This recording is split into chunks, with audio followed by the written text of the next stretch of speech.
नहमदुहु व नुसल्ली अला रसूलिहिल करीम रब्बि इश्रह ली सदरी व यस्सिर ली अमरी वहलुल उक़दतम मिन लिसानी यफ़क़हू क़ौली रब्बि यस्सिर व ला तुअस्सिर व तम्मिम बिल खैर रब्बि इग़फ़िर वरहम व अंत खैरुर राहिमीन आमीन या रब्बल आलमीन। जी, मौज़ू आपके सामने आ चुका है और इस मौज़ू की अहमियत पर कोई तमहीद बाँधने की ज़रूरत नहीं है। इंशाअल्लाह अभी स्लाइड्स हमारे सामने आ रही हैं एक प्रेजेंटेशन के थ्रू। इंशाअल्लाह कुछ आपके सामने इंपॉर्टेंट फिगर्स रखने हैं, फैक्ट्स रखने हैं और मकसद ये है कि एक अवेयरनेस हमारे सामने बहुत अच्छी तरह से आ जाए कि कितना बड़ा एक ये दज्जाली फितना है और वो शय जिसको हम फ्री समझ रहे हैं, वो शय जिसको हमने अपनी लाइफ का हिस्सा बनाकर बहुत आसानी के साथ अपनी रूटीन बना लिया, अपनी ज़िंदगी में जिसको ज़म कर लिया, जिसके बगैर शायद अब जीने का तसव्वुर महाल होता जा रहा है, उसकी क्या कीमत है कि जो हम अदा कर रहे हैं। आज एक बहुत इम्पॉर्टेंट जो सिनेरियो है वो ये है कि ये दुनिया दलील की ज़ुबान समझती है और बिलउमूम एक जहन साजी की गई है और उस जहन साजी का हासिल ये है कि what ever is coming from scientific experiments, जो साइंटिफिक बेस्ड कोई आपके पास इंफॉर्मेशन आएगी, एक्सपेरिमेंटल बेस्ड इंफॉर्मेशन आएगी, उसको ऑन करेंगे और कोई बात सिर्फ नज़रियाती सतह तक रहेगी तो उसको कोई ख़ास जो है वो अहमियत नहीं देंगे। अपनी जगह ये एक बहुत बड़ा फितना है। आप यकीन कीजिए कि मैं ये इस बात को इंडोर्स नहीं कर रहा। मैं ये नहीं कह रहा कि जो भी हमारे पास एविडेंसेस आएंगे और वो साइंटिफिकली प्रूव्ड होंगे तो लिहाजा हम उसको मानेंगे और नज़रियाती सतह पर जो शय होगी उसको हम अहमियत नहीं देंगे। मैं ये बात नहीं कह रहा हूँ। मैं सिर्फ आज के फितने की एक शक्ल आपके सामने रख रहा हूँ। लिहाजा इस फितने का तोड़ करने के लिए ये ज़रूरी है कि हमारे पास इन्हीं की ज़ुबान में इन्हीं के वो सारे दलाइल, जिनको ये दलाइल कहते हैं, जो साइंस भी प्रूव करती है, जो आज का इंसान भी अपनी जो भी मॉडर्न एडवांस टेक्निक्स हैं उनको इस्तेमाल करते हुए तजर्बाती सतह पर जिस चीज़ को साबित कर चुका है, उन्हीं सारी बातों को भी ज़रा सामने रख लिया जाए और ये देखा जाए कि भाई इंसान आज जिस चीज़ को सुप्रीम मानता है, जिस पर भरोसा करता है, उसी की ज़ुबान में समझ लो कि ये कितना बड़ा फितना है, कि ये कितनी बड़ी मुसीबत है जो इंसानियत के ऊपर लाद दी गई है। इस प्रेजेंटेशन का टाइटल जो मैंने रखा था, mobile phone and social media a deadly combination, क्योंकि ज़ाहिर है मोबाइल फ़ोन अपनी जगह एक टूल है। इस टूल को हम इस्तेमाल करते हैं, ये एक नेमत भी है एक दर्जे में, हमें इससे बड़ी आसानियाँ भी हो गई। साथ ही साथ इस मोबाइल फ़ोन का इस्तेमाल बहुत ही गलत अंदाज में भी हो सकता है और इस गलत इस्तेमाल के बहुत सारे डोमेन्स हो सकते हैं। उसमें से एक अहम तरीन मामला वो ये है कि इस मोबाइल फ़ोन का कॉम्बिनेशन जब इस सोशल मीडिया से बना, अब ये हमारे लिए एक अफरीत बन चुका। अब ये वो मुसीबत है जो हमारे सर के ऊपर लादी जा चुकी है। ये वो दज्जाल है कि जो हमसे ना उगला जा रहा है ना ही निगला जा रहा है। इस पर कुछ बातें इंशाल्लाह आपके सामने मैंने रखनी है। कुछ बातों को जस्ट फॉर्मल अंदाज में तेज़ी के साथ मैं गो थ्रू करूँगा। ज़ाहिर है वो हमारा स्कोप नहीं है इस क्लास का, लेकिन ज़ाहिर है बात को आगाज़ से शुरू करने के लिए हमारे पास बिल्कुल स्टार्टिंग पॉइंट होना चाहिए। 1973 में ये मार्टिन कूपर जो साहब थे, इन्होंने ये तोहफ़ा दिया था इंसानियत को और वाक़ई ये तोहफ़ा इस सेंस में ज़रूर था कि ये एक बहुत बड़ा तहलका था साइंस की दुनिया में, टेलीकम्युनिकेशन की दुनिया में और मोबाइल फ़ोन, और ये ड्रीम था इंसान का कि रेडियो कम्युनिकेशन हमारे पास हो जाए और बड़ी आसानी के साथ हम चलते फिरते उठते बैठते जहाँ पर चाहें वहाँ पर कम्युनिकेट कर सकें, बात कर सकें। बहरहाल ये एक एवोल्यूशन भी हुई और आगाज़ में जो मोबाइल फ़ोन्स आते थे, ज़ाहिर है वो रेडियो फ्रीक्वेंसी, फिर उसके साथ अगर पुराने साथी कुछ एक दो बैठे हुए सिमन्स के बड़े बड़े मोबाइल फ़ोन्स हुआ करते थे और वो स्टेटस सिंबल हुआ करते थे। उसके बाद फिर वहाँ से ये स्मार्टफ़ोन तक का जो सफ़र है, ये आहिस्ता-आहिस्ता तय हुआ, बड़ी जल्दी तय हुआ, चंद ही सालों में हुआ। दूसरी इजादात के मुकाबले में यहाँ पर हम देखते हैं कि बहुत ज़्यादा इन्वेस्ट किया गया, क्योंकि एक बहुत बड़ी सहूलत इंसान को मिल रही थी, तो इंसान ने अर्ज किया कि मेरे पास होनी चाहिए और एक दौड़ के अंदर इंसान लगा है कि किसी तरीके से ये सहूलत मुझे मिले।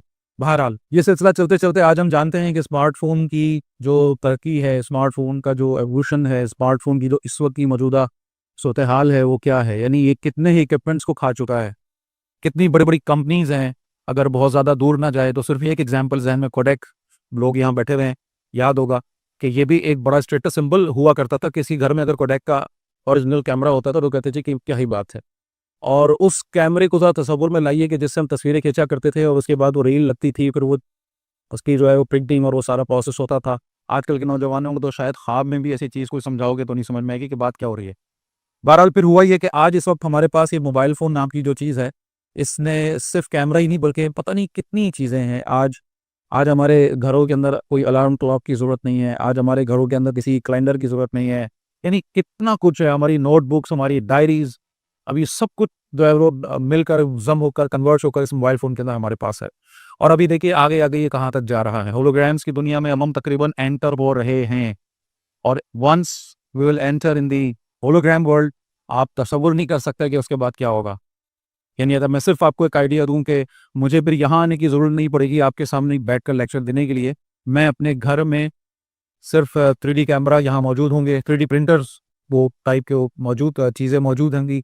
और उसके बाद मैं अपने घर में बैठ के यही सारी एक्टिंग कर रहा हूँ, इस तरह से बोल रहा हूँ, अज्यूम करते हुए कि मैं आपके सामने हूँ। आप लोग भी मुझे नज़र आ रहे होंगे स्क्रीन पर, लेकिन मैं आपको नज़र आ रहा हूँ एज इट इज़, जैसा कि इस वक्त नज़र आ रहा हूँ, पूरी 3 डायमेंशनल व्यू के साथ। ठीक है।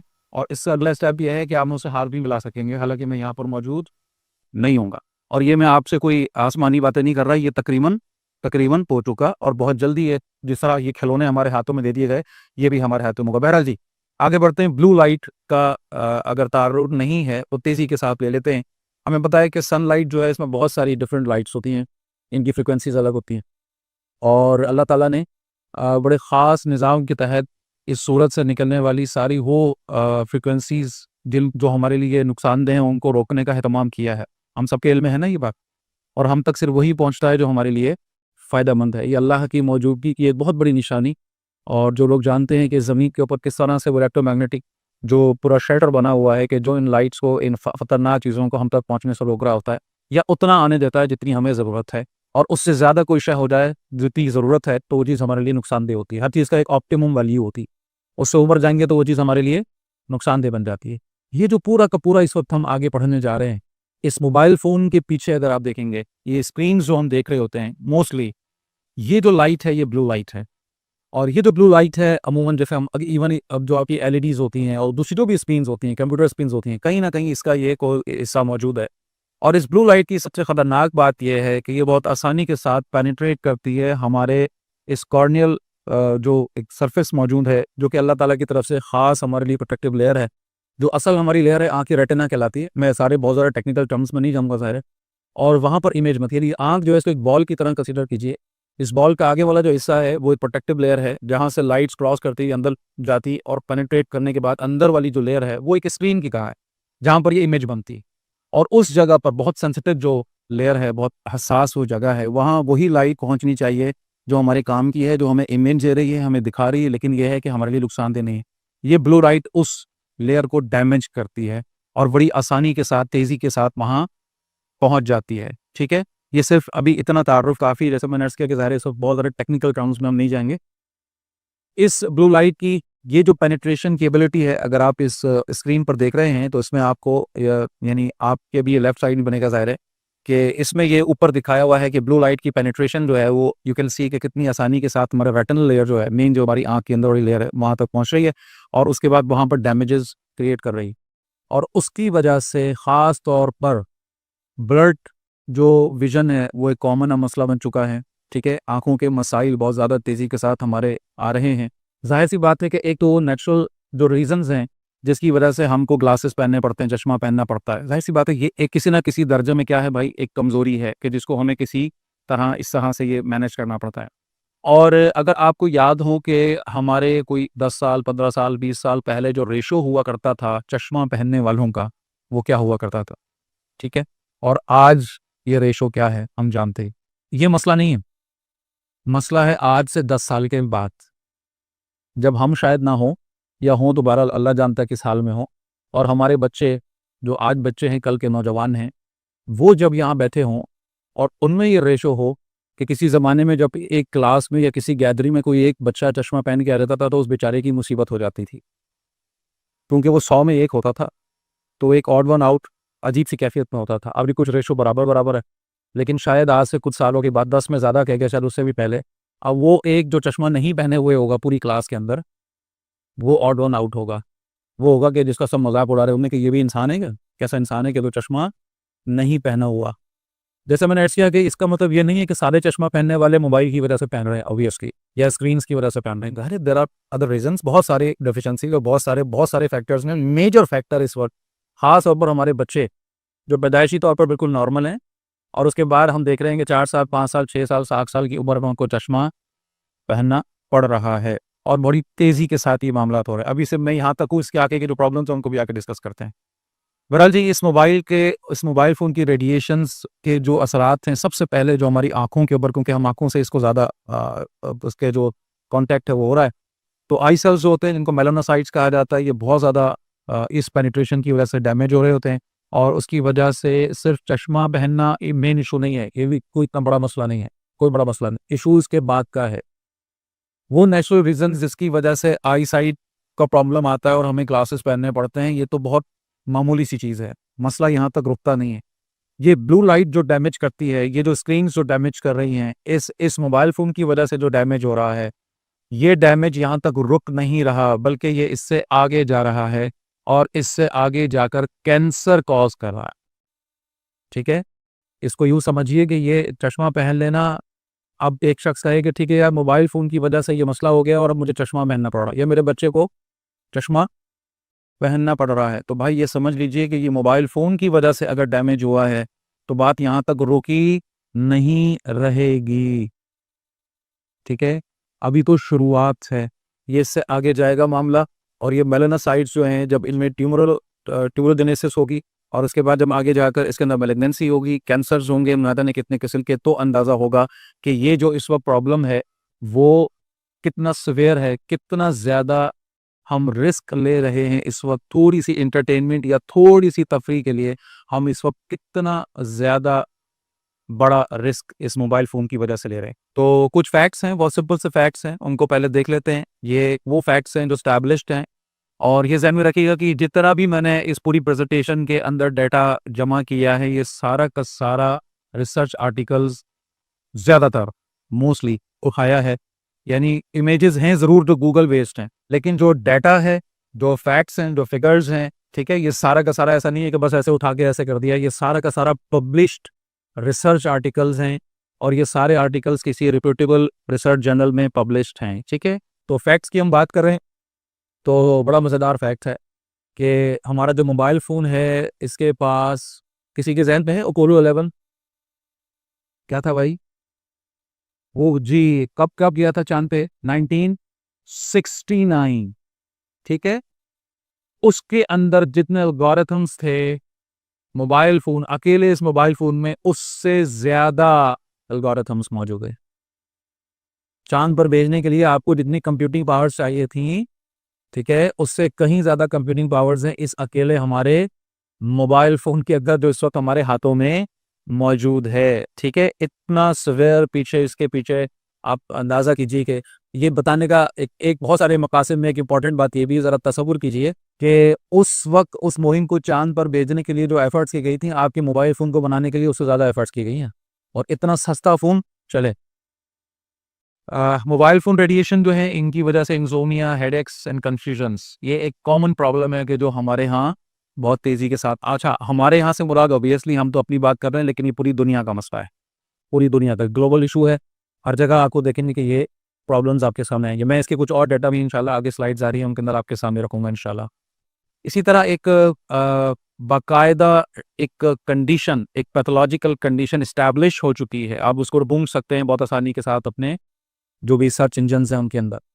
जैसे आप किसी बीमारी को जब ढूँढते हैं, आप लिखेंगे टाइफाइड, तो उस बीमारी के बारे में डिटेल्स आ जाएगी। आप डिप्रेशन लिखेंगे तो ये एक एस्टैब्लिश्ड डिज़ीज़ है, एक प्रॉब्लम है, एक डिसऑर्डर है, जिसकी आपके सामने डिटेल्स आ जाएंगी। इसी तरह अब बाकायदा एक पैथोलॉजिकल, एक मेडिकल कंडीशन डिक्लेयर की जा चुकी है।